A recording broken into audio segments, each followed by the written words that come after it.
আয়াত বলবেন যে এটা কোরআন, আল কোরআন। যেটা কোরআন নয় সেটা অন্য কারোর নামে চালানোর অধিকার নাই। আশা করি বোঝা গেছে ব্যাপারটা। নামাজের নামে যেটা চালানো হয়, নামাজ বলতে আমরা যেটা বুঝি আসলে নামাজ সেটা নয়। আমরা যেটা প্রচলিতভাবে নামাজ শব্দটা ব্যবহার করি, এই নামাজ শব্দটি আসলে একটা ফার্সি শব্দ। এই ফার্সিয়ান শব্দ থেকে নামাজ এসেছে। ফার্সি ভাষার ভাষাভাষী করে যাদেরকে আল্লাহ পাঠিয়েছে এবং যাদেরকে ওই গ্রন্থ দিয়েছে, সেই গ্রন্থ অনুযায়ী তারা নামাজ পড়েছে। কিন্তু এই নামাজ আমাদের জাতিতে ঢোকানো হয়েছে। আমরা যে নামাজ পড়ি বা মানি, এই নামাজ কোরআন বিরোধী, এই নামাজ কোরআনের সাথে সাংঘর্ষিক। কোরআন যেভাবে আমাদেরকে সালাদ যেভাবে পড়তে বলেছেন, যেভাবে করতে বলেছেন, আমরা কিন্তু ঠিক সেভাবে করি না।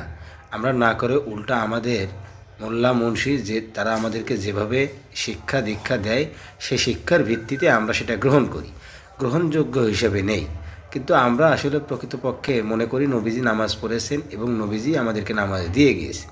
আপনাকে যদি আমি প্রশ্ন করি যে নবীজি নামাজ পেল কীভাবে, কোথা থেকে, আপনি অবশ্যই বলবেন যে আসছে নবীজি কোরআন থেকেই নামাজ পেয়েছেন। যেহেতু কোরআনে ৮২ বার সালাতের কথা বলা হয়েছে, এই ৮২ বার সালাতের কথা বলা হয়েছে মানে এই ৮২টা আয়াতই হচ্ছে নামাজ। কিন্তু না, এটার প্রশ্নের উত্তর আমি এভাবে দিচ্ছি না সরাসরি। কেন?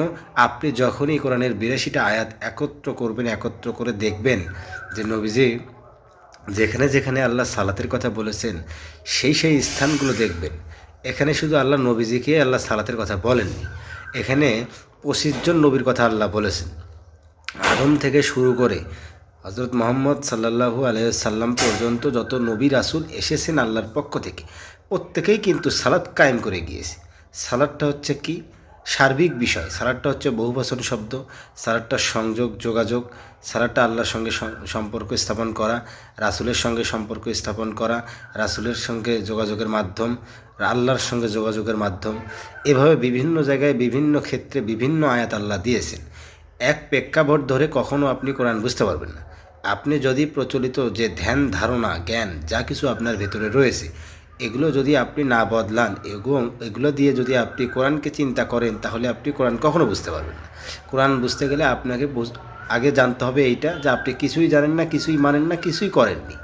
আপনি নতুন ফ্রেশ মন মাইন্ড নিয়ে কোরআনে প্রবেশ করবেন, কোরআনের আয়াতগুলো দেখবেন, কোরআনে আল্লাহ যা বলেছেন তা মেলানোর চেষ্টা করবেন। যদিও আমি এখানে সংক্ষিপ্তভাবে আলোচনা করছি, আমি কিন্তু আলোচনা করব, যদি আমি এই সালাত নিয়ে আলোচনা করি তাহলে আমাকে এই বিষয় নিয়ে এবং আয়াতের রেফারেন্সগুলো দিয়ে আলোচনা করতে হবে। তাই আমি এখানে সংক্ষিপ্তভাবে মৌখিকভাবে যেটা বলার সেটা বললাম। আপনারা অবশ্যই যে নামাজ পড়েন, এই নামাজ ৫ ওয়াক্ত নামাজ, এই ৫ ওয়াক্ত নামাজ এক কথায় কোরআন বিরোধী। এই নামাজ মানুষের বানানো, তৈরি করা। এই নামাজ আর নবীদের যে সালাত, দুটো এক জিনিস নয়। কোরআন পড়ুন বুঝে শুনে এবং চিন্তা করুন, গবেষণা করুন, তাহলে আপনার কাছে সব কিছু পরিষ্কার হয়ে যাবে, ক্লিয়ার হয়ে যাবে।